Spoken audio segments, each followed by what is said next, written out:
Alright, PSN has been down all day, so because of that, I guess I'm making a new YouTube video.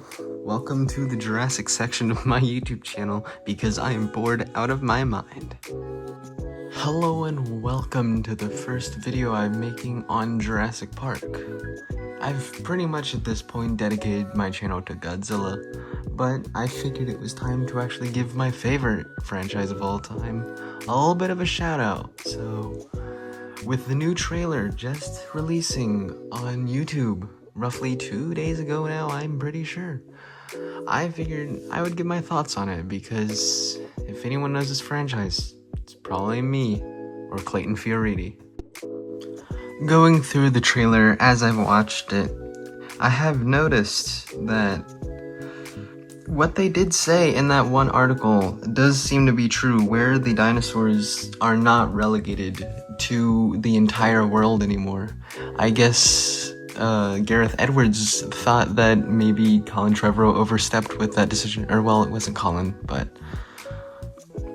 J.A. Bayona, that was the guy. J.A. Bayona overstepped with Fallen Kingdom.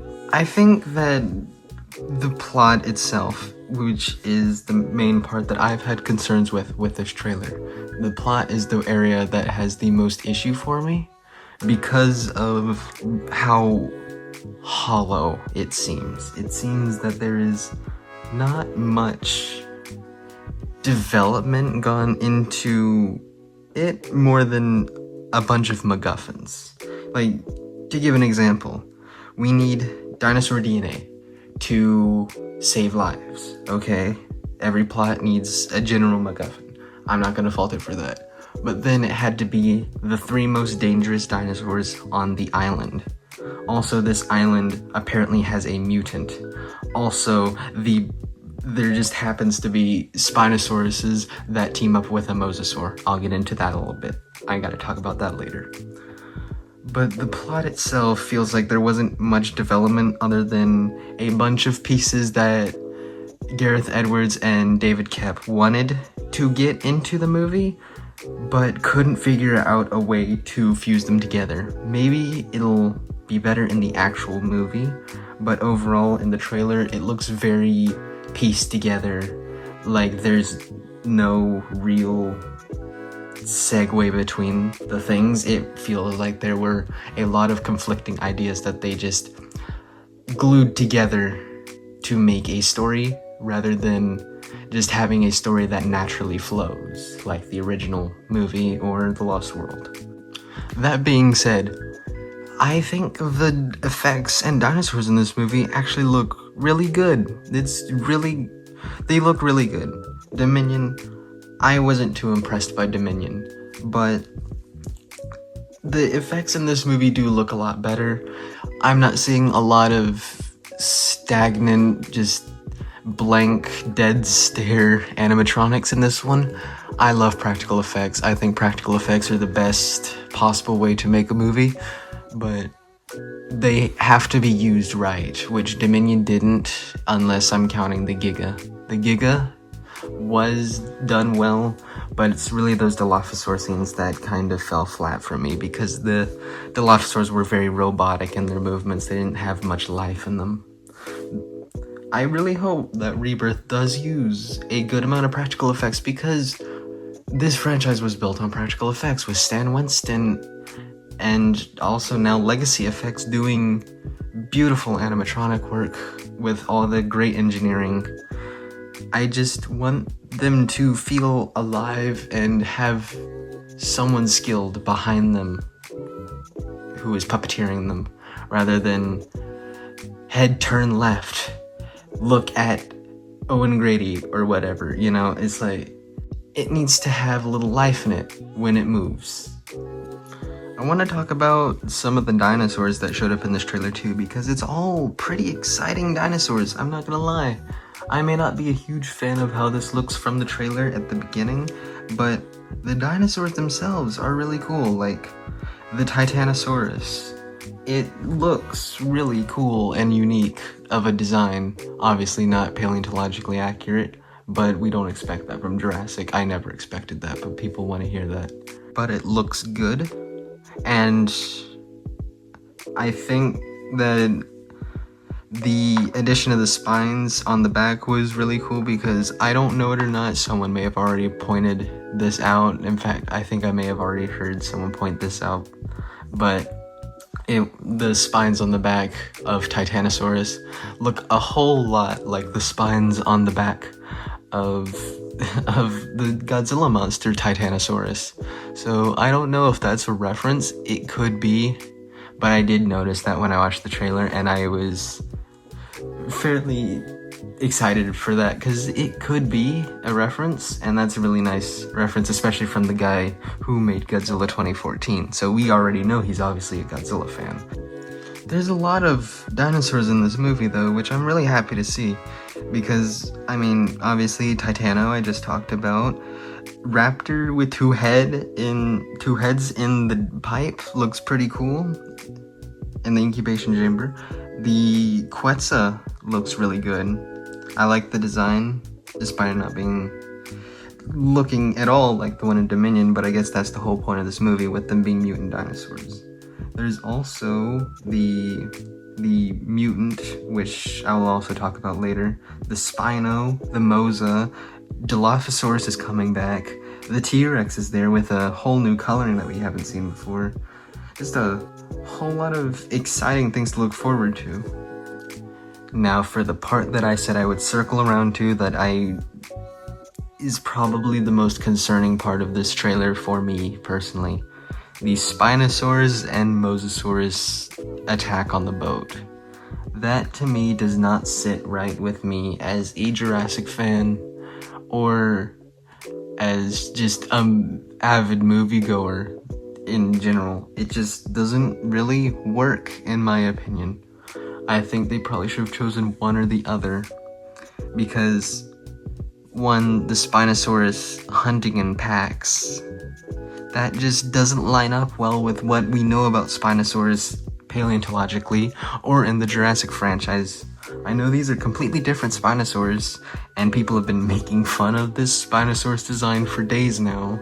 I can't blame them, but the Spinosaurus pack hunting with the Mosasaur just does not work for what they're trying to get across. I get it, they want to add something new, but they should have picked one or the other. They shouldn't have had both of them in the water at the same time. Maybe they escape the Mosasaur, but then they arrive in a Spinosaur lagoon area or something. Having the Spinosaurs as henchmen for the Mosasaur is probably the worst decision for this entire movie in my opinion. It really defangs and undermines the Spinosaur's presence, which we have, as fans, been wanting since 2001 to come back to this franchise, even if it doesn't look like the Jurassic Park 3 one. I'm well aware it was in Camp Cretaceous. I don't count that as canon. First 3 seasons good, 4 and 5 I couldn't even finish. Hey, this is me a couple days later, and I'm also thinking while editing this, how did InGen get the DNA for Spinosaurus?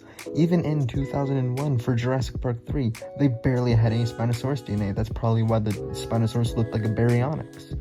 Where did they get this DNA for the early days of Jurassic Park with this being a testing facility?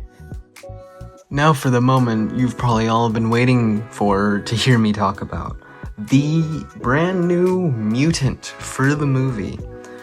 Its name I don't think has officially been released, but everyone has been calling it the D-Rex, so for the sake of what I'm doing here, I will be referring to it as the D-Rex, despite that being a concept designed for the Indominus. Now, the D-Rex design, oh boy, it's weird.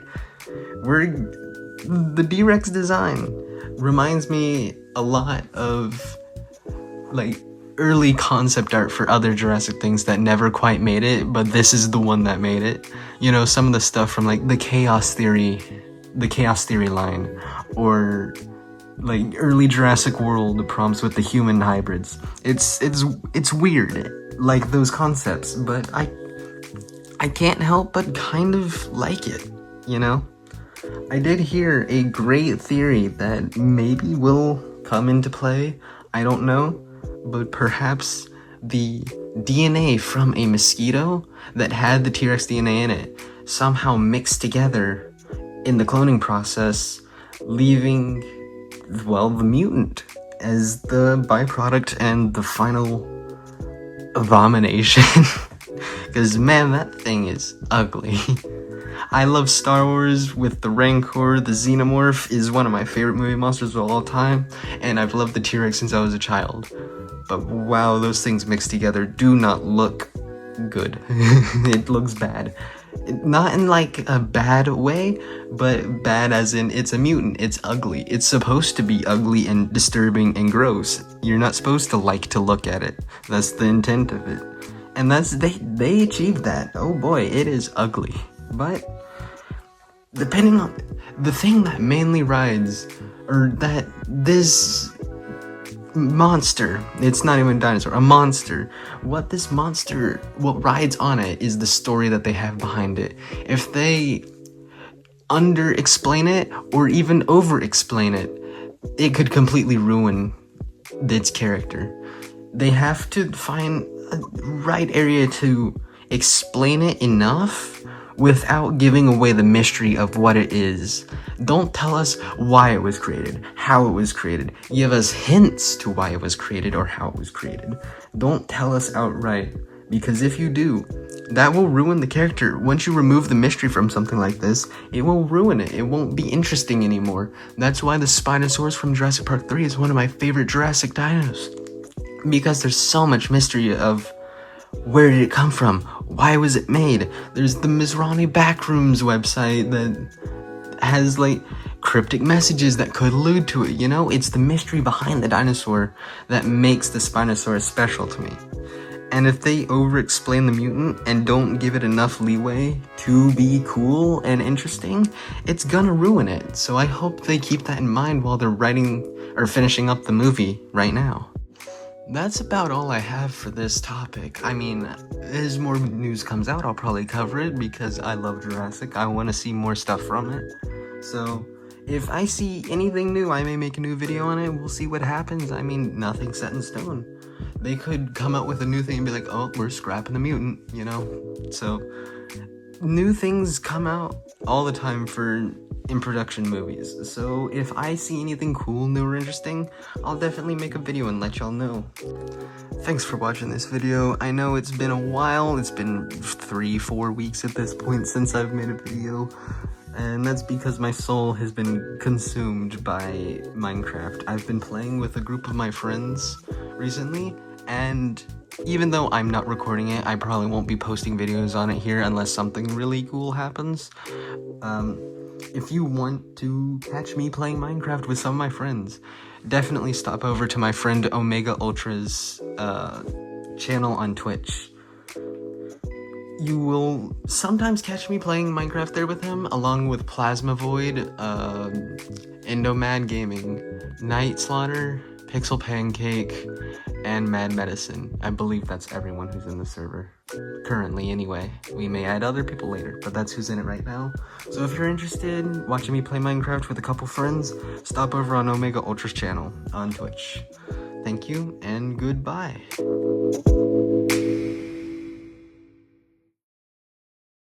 As a special thanks to all of you who stay after the credits are done rolling on my video, here's a little teaser for y'all. This guy will be getting a review soon. I just got him in, paid a lot for him. It kind of destroyed my bank account. But this guy, really excited to review him. Looks great.